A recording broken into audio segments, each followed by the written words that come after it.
নমস্কাৰ বন্ধুসকল, welcome to my YouTube channel Deepak জপেলাত। আজি পুনৰ আপোনালোকৰ বাবে অসম চৰকাৰৰ আণ্ডাৰত কিছুমান চাকৰি আহি গ'ল। বন্ধন বেংকৰ পৰা আপোনালোকৰ চাকৰিসমূহ আহি গৈছে 2024 বৰ্ষৰ বাবে। ইয়াৰ কাৰণে আপোনালোকৰ কোনো এক্সাম নহয়, কোনো এপ্লিকেশ্যন ফিজ দিব নালাগে।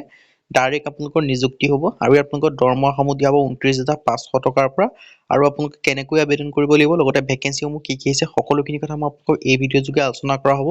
যদি ভিডিঅ'টো ভাল পায় ভিডিঅ'টো লাইক কৰিব, লগতে চেনেলটো ছাবস্ক্ৰাইব কৰি দিব। এনেকুৱা ধৰণৰ ভিডিঅ'সমূহ প্ৰতিদিনে পাই থাকিব বাবে আহক আজি মই ভিডিঅ'টো আৰম্ভ কৰোঁ।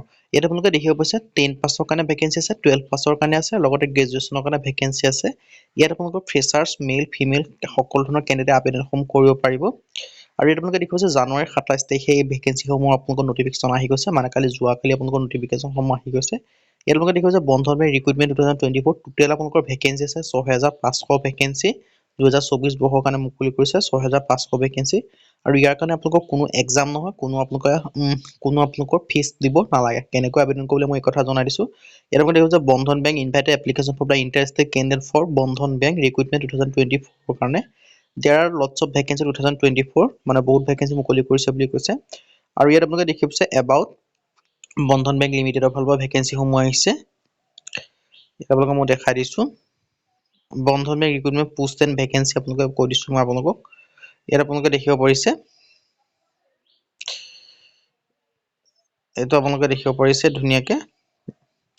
এই টোটেল ভেকেঞ্চি আছে 6,500 ভেকেঞ্চি। নেম অফ দ্য পোষ্টসমূহ দেখিব পাইছে কাষ্টমাৰ কেয়াৰ এক্সিকিউটিভৰ ভেকেঞ্চি, চেলছ মেনেজাৰ ভেকেঞ্চি আছে, তাৰপৰা ক্লাষ্টাৰ হেডৰ ভেকেঞ্চি আছে, এক্সিকিউটিভ এছিষ্টেণ্টৰ ভেকেঞ্চি আছে, লোন অফিচাৰৰ ভেকেঞ্চি আছে, ব্ৰাঞ্চ বেংকিং অফিচাৰৰ ভেকেঞ্চি আছে, বিজনেছ ডেভেলপমেণ্ট এক্সিকিউটিভৰ ভেকেঞ্চি আছে, অফিচ এছিষ্টেণ্টৰ ভেকেঞ্চি আছে, অফিচ বয়ৰ ভেকেঞ্চি আছে, কালেকশ্যন এক্সিকিউটিভৰ ভেকেঞ্চি আছে, ডুৱৰ বেংকিং অফিচাৰৰ ভেকেঞ্চি আছে, বেংক ক্লাৰ্কৰ ভেকেঞ্চি আছে, data analysis, field executive, business manager, phone banking officer, assistant manager service, recovery officer, তাৰপৰা আপোনালোকৰ দেখিছে ক্ৰেডিট এক্সিকিউটিভ। এইখিনি আপোনালোকৰ ভেকেঞ্চি দেখি পাইছে। সকলোখিনি আপোনালোকৰ ভেকেঞ্চি প্ৰায় আপোনালোকৰ 10 পাছৰ কোনো আছে, 12 পাছৰ কোনো আছে, আৰু গ্ৰেজুৱেশ্যনৰ কাৰণে আপোনালোকৰ ভেকেঞ্চিসমূহ দেখিব পাইছে।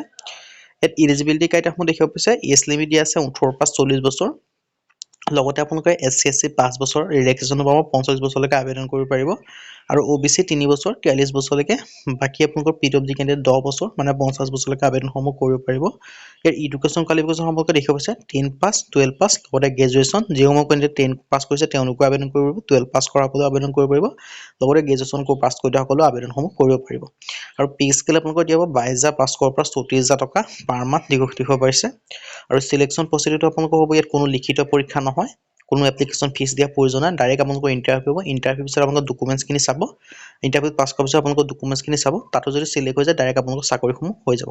আৰু এপ্লিকেশ্যন ফিজ ইয়াত কোনো দিয়া প্ৰয়োজন নাই। জেনেৰেল OBC EWS কোনো ফিজ দিব নালাগে, SC/SC PWD কোনো ফিজ দিব নালাগে। আৰু এই ভেকেঞ্চিসমূহৰ কাৰণে আবেদন কৰিবলৈ মই আপোনালোকক কৈ দিছোঁ। Eligible candidate May apply at the official website. যিটো আপোনালোকৰ অফিচিয়েল ৱেবছাইট আছে বন্ধন বেংকৰ, তাৰ অফিচিয়েল ৱেবছাইটত গৈ আপোনালোকে লগ ইন কৰি আবেদনসমূহ কৰি ল'ব পাৰে। আজি ভিডিঅ' ইমানে। যদি ভিডিঅ' ভাল লাইক কৰিব, লগতে চেনেলটো ছাবস্ক্ৰাইব কৰি দিব। এনেকুৱা ভিডিঅ' প্ৰতিদিনে পাই থাকিব বাবে আজিলৈ বাই, নতুন ভিডিঅ'ত লগ পাম।